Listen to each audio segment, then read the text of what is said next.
Vamos a hablar hoy día de la cuarta clase, de semillas, y se trata de la elección de los discípulos. Antes de seguir avanzando en esto, eh, quiero explicar lo siguiente. Recuerden que las semillas están hechas para efecto multiplicación. Y el efecto multiplicación ocurre cuando yo empiezo a elegir discípulos que pueden multiplicar la semilla. Esto quiere decir, yo primero comienzo con una semilla, estoy con gente y veo gente que tiene ciertas características que nos puede ayudar a multiplicar esa semilla, gente que se destaca, y esa gente es la que ayuda finalmente a que se arme otra semilla más en base a la semilla que nació o semilla madre. Esa semilla madre es la que permite tener semillas hijas. Entonces, hoy día vamos a hablar cómo se escogen a los discípulos que van a multiplicar esa semilla, que son los que van a hacer que estas semillas puedan crecer, porque el objetivo de todas estas semillas o células es el crecimiento. Y para eso tenemos que tener claros los objetivos a lograr. Lo primero que tenemos que entender es que Dios nos dio una autoridad delegada. ¿Se acuerdan que en la primera clase hablábamos cómo Dios había utilizado las casas como lugar de encuentro, dado que en las sinagogas no se podía porque ya estaban con la persecución, por lo tanto ya era difícil tener iglesia en las sinagogas. Por lo tanto, básicamente el tema era hacer semillas en las casas para que en las casas se pudieran hacer todo lo que es las iglesias que se estaban haciendo y así multiplicar la iglesia primitiva. La iglesia primitiva, recuerden que se multiplicó en las casas y les mostré un montón de versículos donde eso lo veíamos y cómo Dios había utilizado las casas de los creyentes para hacer crecer la iglesia primitiva. Entonces, lo primero es entender que hay una autoridad delegada por Dios a la iglesia, y esto tiene que ver con un mandato que tiene que ver específicamente con la Gran Comisión, que es id y haced discípulos a todos los rincones de la tierra, o sea, vayan por todo el mundo y predicando el Evangelio, y estas son las señales que seguirán a los que creen en mí. Si ustedes se acuerdan de Marcos capítulo 16, hay señales que siguen a los que creen en él, y esta es una autoridad delegada. Ahora, no se olviden que nosotros somos embajadores del reino de los cielos. Entonces, no se olviden que las semillas son la forma en que Dios utilizó para hacer crecer la iglesia primitiva. Acuérdense que en las sinagogas no podían porque ya lo estaban persiguiendo. Por lo tanto, la forma de crecimiento de la iglesia primitiva fueron las iglesias en las casas, o sea, semillas. Por lo tanto, el concepto era que tenían que aprender a elegir personas que le ayudaran a expandir estas células o semillas para poder así ejercer el crecimiento de lo que era el reino de Dios. Y en cada semilla o célula o casa, hogares, casa, iglesias, en cada casa, iglesia, se producía el desarrollo de los talentos, dones y ministerios, porque cada uno podía ejercer su talento, don y ministerio en pequeños grupos. Entonces, el objetivo a lograr es que hay una autoridad delegada en cada persona que va a hacer esta semilla. Lo segundo, para poder identificar a las personas que van a ayudar al crecimiento de las semillas, tenemos que identificar las cualidades específicas de cada persona que va a ser parte del crecimiento de las semillas. No todas las personas que van a la semilla van a ser parte del crecimiento de las semillas, solamente algunas. Por lo tanto, básicamente el tema es que definitivamente tenemos que entender que Dios tiene una autoridad delegada. Dios no le va a entregar esa autoridad a cualquier persona. Tenemos que encontrar a las personas que van a formar parte del discipulado cercano que vamos a tener. Acuérdense que Jesucristo tenía 12 personas y el 12º discípulo, muchos teólogos coinciden que fue Pablo, y en definitiva con 12 discípulos Jesucristo cambió la historia del mundo. Solo con 12 discípulos. A eso después le agregamos los 120, pero en general partió con 12. Y dentro de esos 12 Jesucristo tenía 3 que eran los más cercanos, que era Pedro, Jacobo y Juan. Entonces tenía un círculo cercano, y este círculo cercano es lo que nosotros vamos a lograr a través de amigos eternos, porque recuerden que en las semillas o células nosotros vamos a ser amigos eternos y hermanos eternos, porque somos cosechados, tenemos un corazón con la misma semilla de Dios, de Jesucristo, en nuestros corazones. Otro objetivo a lograr dentro de la clase de hoy es ayudar a que se eviten los problemas más frecuentes en las semillas. Recuerden que todo esto va a estar posteriormente en YouTube, ¿ya? Ahora, partiendo con la idea de cómo fue que Jesucristo escogió a sus discípulos, Él aplicó ciertas características. Y para hacer esto, lo primero es que Jesucristo dependió del Padre. Él no hizo nada por su propia cuenta. ¿Qué significó esto? Que Jesucristo oró y le preguntó al Padre a quién tenía que escoger, para escoger y luego discipular como Jesucristo lo hizo. Juan capítulo 5, versículo 30. ¿Quién lo puede leer?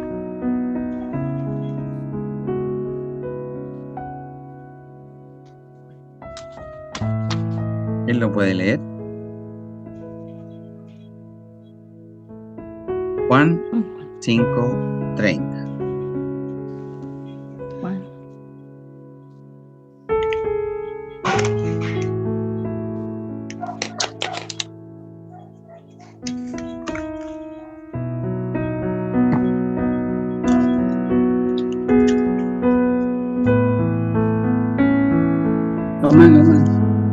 Léelo, por favor, Fernando.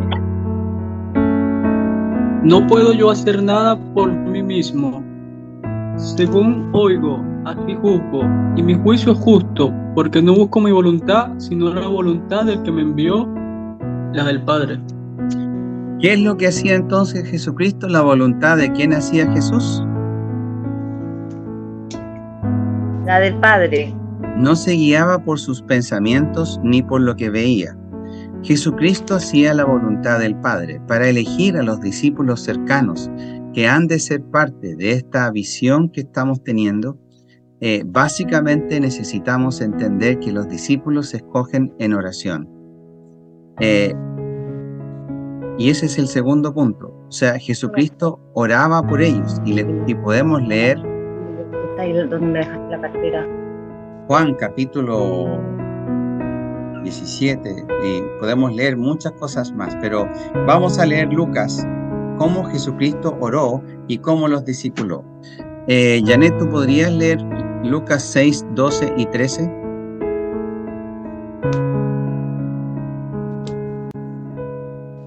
A ver, no te escuchamos. Lucas 6, 12 y 13, Janet.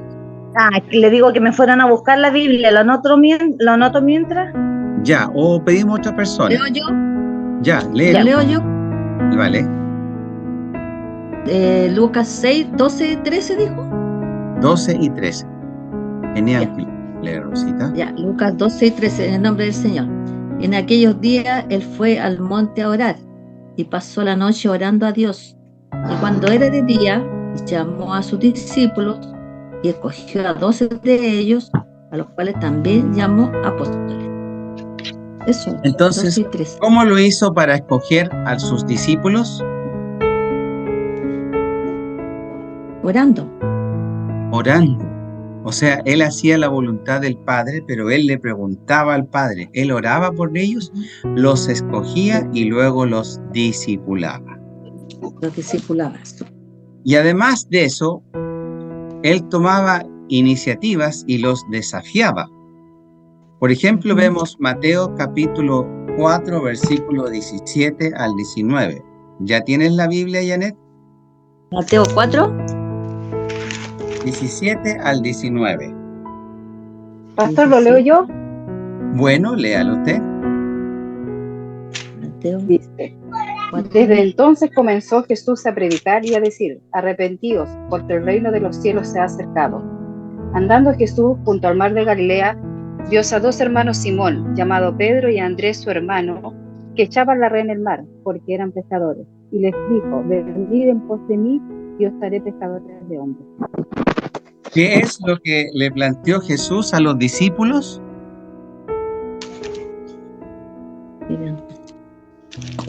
¿Qué fue lo que les planteó? ¿Les planteó una idea común y corriente? Que les echaran la red al mar porque eran pescadores. Sí. Pero ¿qué otra cosa? ¿Cuál fue el desafío que Dios les hizo? Habían 2 cosas. Que se arrepintieran. Ya, pero esa era la predicación. ¿Y qué hizo con los discípulos? ¿Cómo los desafió?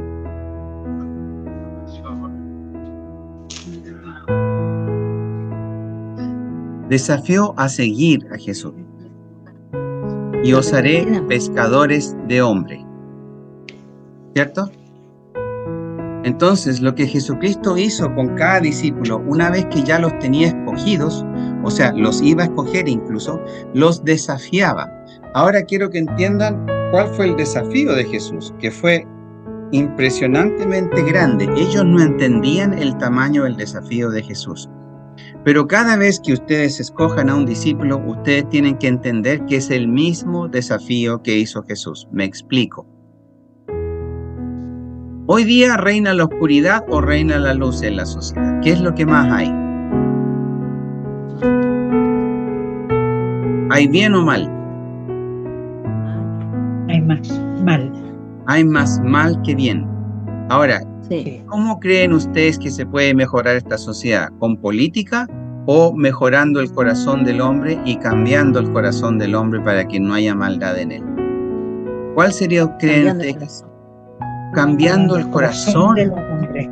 porque el problema Sí. de la maldad está en el corazón del hombre. Amén. Entonces, cuando cambian al corazón del hombre, mejora la sociedad. Por ejemplo, Sí. ¿cómo sería el mundo si todo el mundo amara a Dios y a su prójimo?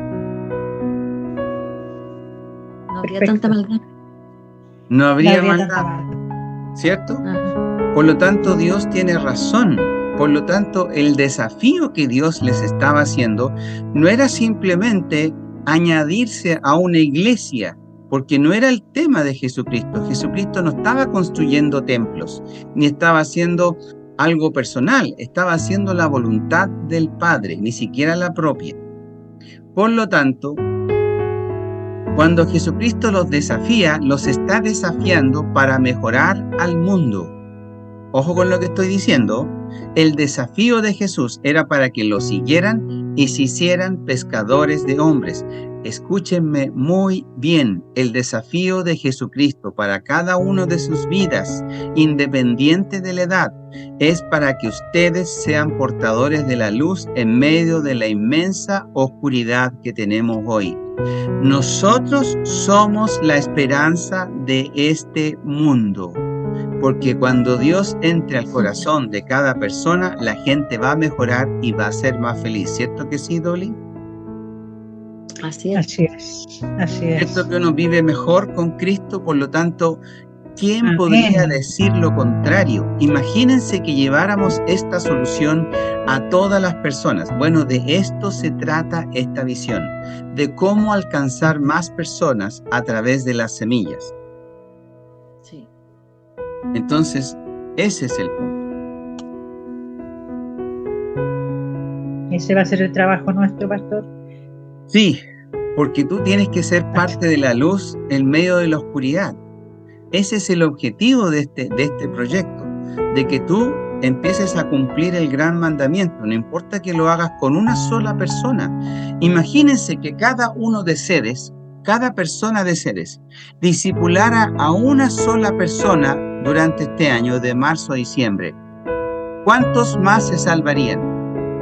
Y supongamos que si solo los que se ganan ahora, supongamos que seamos 35, ¿ya?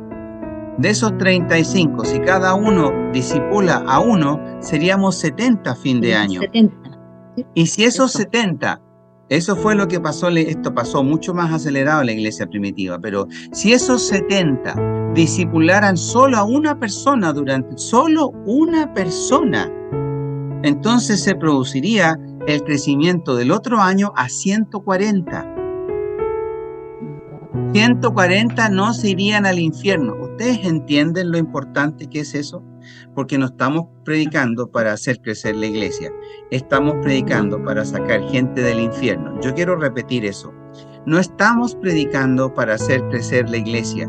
Estamos predicando porque Dios sí mejora las vidas. Estamos predicando porque Dios sí es la luz en medio de esta profunda oscuridad. Y estamos predicando porque somos parte de la solución de este planeta. Claramente somos parte de la solución. El llamado de Jesucristo, el desafío de Jesucristo fue id y hacer discípulos y ser pescadores de hombres. No ha cambiado. Hacer discípulos de Cristo, no míos. Hacer discípulos de Cristo, no míos. Por lo tanto, ese discípulo de Cristo va a ser salvo.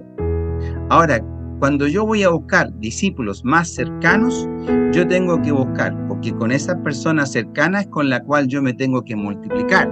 Entonces, si yo tengo una semilla, plantearme de aquí a fin de año que un discípulo de los que yo esté formando pueda formar otra semilla, y en vez de una semilla vamos a tener 2 semillas, y así se va multiplicando la iglesia. ¿Me entienden la idea? Si cada persona solo discipula a una persona, ¿y qué significa discipular a una persona? Significa predicarle el evangelio, enseñarle de Cristo, estudiar un poco la palabra con él hasta que esa persona empiece a estudiar solo y empiece a buscar de Dios en forma automática, por sí sola la persona. Y entonces la relación depende de esa persona y de Dios. Pero al principio depende de nosotros porque tenemos que darle lechecita. Después ya empiezan a comer comida enterita. Entonces, ¿entienden lo que es discipular entonces? Discipular no es solamente voy a invitarte a la iglesia, sino que te voy a invitar a la iglesia, vamos a orar juntos por tu vida, vamos a empezar a orar por tu vida, vamos a empezar a orar por nuestro barrio, vamos a sacar demonios que están gobernando en nuestro barrio. ¿Ustedes entienden lo que hacia dónde va esto? Esto significa mejorar las áreas donde ustedes viven, porque ustedes van a empezar a orar por el área que ustedes viven. Por lo tanto, los demonios tienen que irse si ustedes tienen autoridad para atar y desatar. Y esa autoridad fue delegada por Cristo mismo sobre nuestras vidas. Por lo tanto, claramente, nosotros tenemos una autoridad delegada sobre nuestras vidas para ejercer y hacer bajar el reino de Dios en la tierra. O sea, el reino de los cielos en la tierra. Señor, venga tu reino, o sea, que descienda a la tierra y que se haga tu voluntad, así en el cielo como también en la tierra. ¿Y en qué parte de la tierra?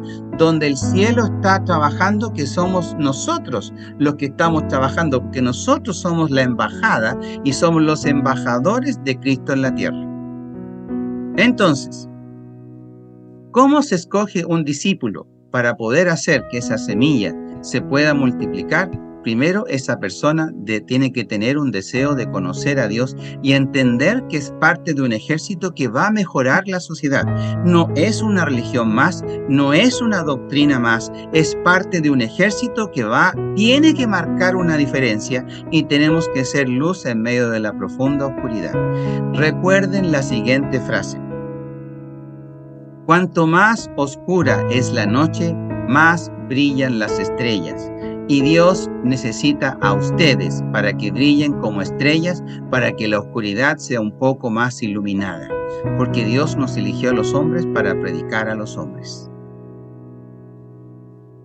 De hecho, Dios se hizo hombre para predicar al hombre. Por lo tanto, el concepto es súper claro. Ahora, ¿qué características tiene que tener ese discípulo? Ese discípulo tiene que tener un deseo de conocer y amar a Dios. Primera Tesalonicenses capítulo 4, versículo 13. Y a ver, ¿quién lo puede leer? ¿Quién dijo yo?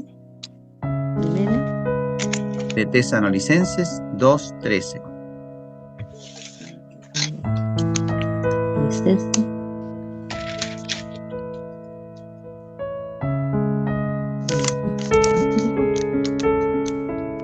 ¿Tres? ¿Quién lo va a leer? ¿Quién dijo yo?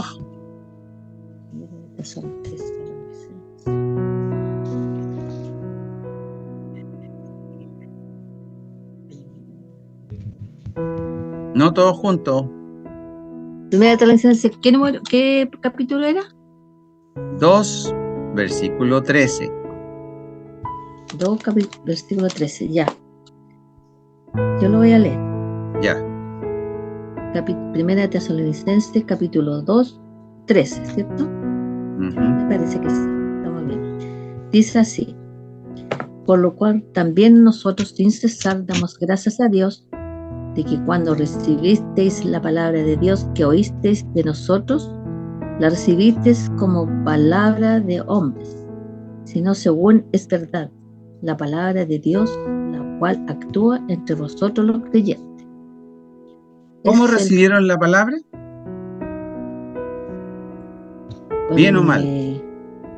¿Qué es lo que decía aquí Pablo? ¿Qué es lo que decía? ¿Damos? ¿Qué damos? Gracias a Dios. O sea, Sí. estaba contento porque cómo habían recibido la palabra, porque tenían un deseo de conocer y amar a Dios. Ahora, eso es importante. Es importante a la hora de elegir una persona para que se pueda multiplicar esa semilla. No podemos elegir una persona que no tenga el deseo de conocer y amar a Dios.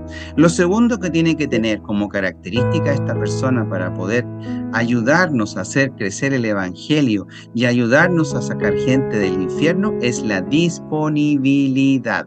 Disponibilidad. El que no se hace tiempo para Dios no tiene a Dios en su corazón. ¿Me escucharon lo que dije? Sí. ¿Escucharon bien, cierto? Sí. Dije que el que no tiene tiempo para Dios no tiene a Dios en su corazón. Quedó clarito, Fíjate, ¿cierto? para Dios primero. Hay tiempo para todo, pero tiempo para Dios primero. Exacto. Entonces, ya, a ver, vamos a asignar esta tarea. Lili, ¿podrías leer Mateo 4, versículo 18 al 22, por favor? Mateo 4. Anaí, después puedes leer Mateo 25, 21. Hola, Doc, ¿cómo están? Hola, Saludos, Lili. Doc. No, 25. Doc, estoy en el trabajo y no puedo, solo oigo. Ya, ok. Entonces, Pedrito, reemplázala. Mateo 4, 18 al 22. Ahí está tu esposo. Mateo 4, 18 al 22, Pedrito. Y Anaí, Mateo 25, 21.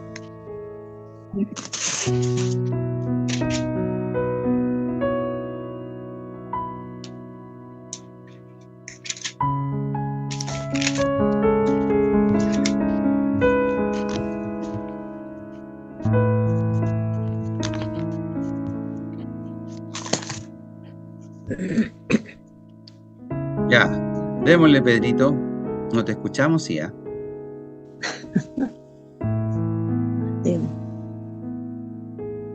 Ya lo leo. Ya. Aquí. 4. 18 al 22. Ok, dice así. Andando Jesús junto al mar de Galilea, vio a dos hermanos, Simón, llamado Pedro, y Andrés, su hermano, que echaban la red en el mar porque eran pescadores. Y les dijo: venid en pos de mí, os haré pescadores de hombres. Ellos entonces, dejando al instante las redes, le siguieron.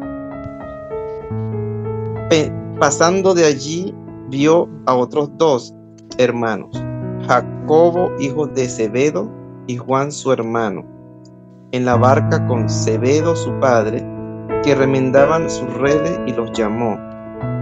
Y ellos, dejando al instante la barca y a su padre, le siguieron. Wow.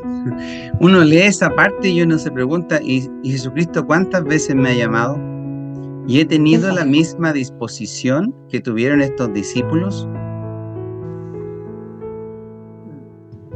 A ver, ¿cuántos de nosotros hemos tenido esa misma disposición real para el Señor?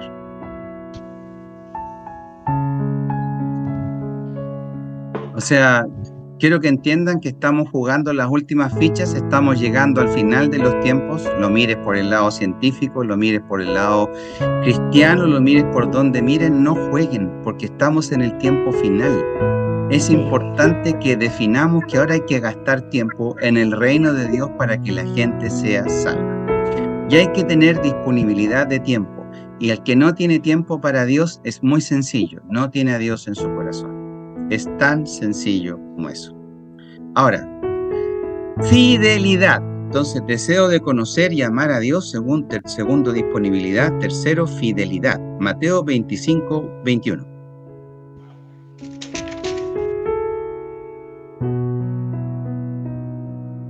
Lucy, ¿a quién lo quiere leer? Perdón, Anaí. Lucy tiene que leer Mateo 5, 1 y 2. Entonces le toca a Lucy. No, Lucy toma Mateo 5, tú 25, no es lo mismo. Ah, ya, pero ¿me toca a mí ahora? Sí. Ya. Y su Señor le dijo: bien, buen siervo y fiel, sobre poco has sido fiel, sobre mucho te pondré. Entra en el gozo de tu Señor. Entra en el gozo de tu Señor. ¿Cuántos talentos nos ha dado Dios? Así es. ¿Cuántos dones nos ha dado Dios? ¿Y cuántos de ellos lo hemos puesto a disposición del Señor para trabajarlo? ¿Y cuántos frutos se han ganado productos de esos talentos, dones y ministerios?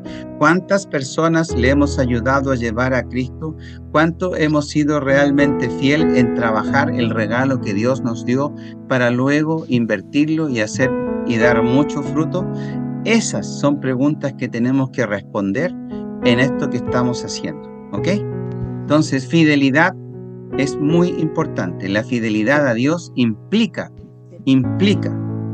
que nosotros vamos a ser fiel con todo lo que tenemos, no solamente con el dinero, no solamente con el tiempo, no solamente con el auto, con todo. De hecho, el concepto es ser fiel a Dios en todas las áreas.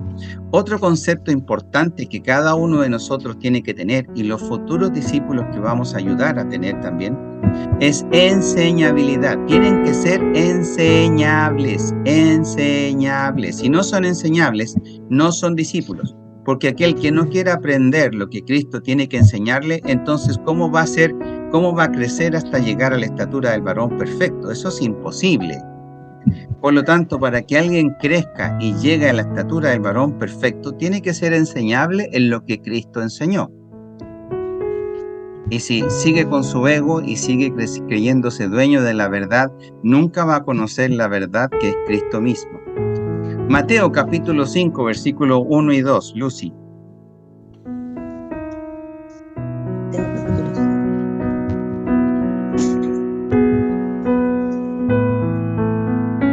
No te escuchamos, Lucita, no se escucha. Tienes que activar el micrófono. Tienes que apretar el micrófono, Lucita, no se escucha. El micrófono, hermana Lucy. No la cámara, el micrófono, Lucita. Mateo 5. Le cuesta a la Lucita, ya. Entonces, Mateo 5, ¿quién lo puede leer? Yo lo tengo, 5. Ya, dale, 5, 1 y 2. 1 y 2. Viendo la multitud, subió al monte y sentándose vinieron a él sus discípulos. Y abriendo su boca les enseñaba diciendo. Ahí termina el 2. Sí, correcto. Entonces, ¿quién les enseñaba? Jesucristo mismo. ¿Y quién escuchaba? Los discípulos. Entonces, los discípulos tienen que ser enseñables. Y aprendieron tan bien que en definitiva estaban dispuestos a morir por Cristo. Ahora recuerden que Jesucristo estableció lazos muy profundos, igual que lo que usted tiene que establecer específicamente con los discípulos que usted va a tener. Ahora, ¿cuáles son los problemas más frecuentes que me ha tocado ver en lo que es las semillas o células? Es perder de vista el objetivo. El objetivo que yo les comentaba, que vamos a hacer luz en medio de la profunda oscuridad, eso es súper importante. porque somos la luz para sacar la gente del infierno. A ver, voy a repetir eso. Somos la luz para sacar la gente del infierno. La gente no va a salir del infierno si tú no le predicas, y si se van al infierno y no les predicamos, nosotros somos responsables de ellos. Eso es el atalaya. Las reuniones sin objetivos no tienen dirección. La visión y misión deben estar siempre claras. La visión es hacer que el reino de los cielos descienda a la tierra. Venga tu reino, Señor. Esa es la oración que Jesucristo le enseñó a sus discípulos, a pedirle a Dios que el reino de Dios descendiera a la tierra. ¿Y cómo lo hacía? A través de los discípulos. ¿Y qué dijo Jesucristo? El reino de los cielos entre vosotros está. ¿Dónde estaba el reino de los cielos? De los discípulos. En Jesucristo y en los discípulos. Ahí estaba el reino de los cielos. Y cómo se lucha contra el mal haciendo pequeños ejércitos que son las semillas. Y un error que también se comete, aparte de perder el objetivo, es escoger personas por habilidades y no por las cualidades espirituales. Esto quiere decir, no lo escojo porque es bueno para hablar, lo escojo porque está lleno de fe y tiene al Espíritu Santo. El otro error que se comete es escoger personas inmaduras. Y podemos hacer un pequeño análisis de madurez. Ahora, ni siquiera estoy hablando de la madurez espiritual, porque ese es un tema que se los voy a tocar aparte, para que podamos hacer un análisis de madurez espiritual. Eso quiere decir, en ese test que vamos a hacer, vamos a medir cuánto te pareces a Cristo y cuánto no te pareces a Cristo y en qué área tienes que mejorar. Eso ya viene. Por ahora vamos a hablar de un análisis muy superficial de lo que es la madurez, por supuesto. La madurez espiritual es la que lleva a la madurez de todo tipo. Madurez social es la habilidad de relacionarse con otros y formar amistades. Madurez emocional. Janet, ¿podrías cortar el micrófono para que pudiéramos? A ver. Ahí creo que se cortó. Ahí sí, gracias. Entonces, madurez social, que es la habilidad para relacionarse con otros y formar amistades. Madurez emocional. La fe por sobre el sentimiento. Esto quiere decir, yo actúo por fe, no por emociones. Eso es súper importante. Yo actúo por fe, no por emociones. Son flexibles, amorosos y pueden hacer contribuciones importantes al grupo. El inmaduro requiere tiempo y constante discipulado y exige que su líder le esté continuamente ayudando.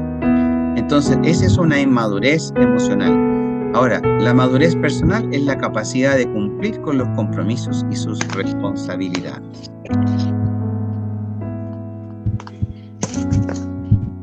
Otro error que se comete es no desafiar a los discípulos. Los discípulos siempre necesitan ser desafiados a un punto superior para que ellos puedan crecer, pero hay gente que no lo hace. Otro error que se comete muy frecuente, y esto es importante, es perder el enfoque, la meta. La meta Jesucristo nunca la perdió. Jesucristo tuvo claro a lo que vino y nunca se desvió, ni por lo que le decían, ni por lo que le hacían, ni siquiera la crucifixión. Por lo tanto, Jesucristo nunca se desvió de la meta. Nosotros no nos podemos desviar de los mandatos que Jesucristo hizo.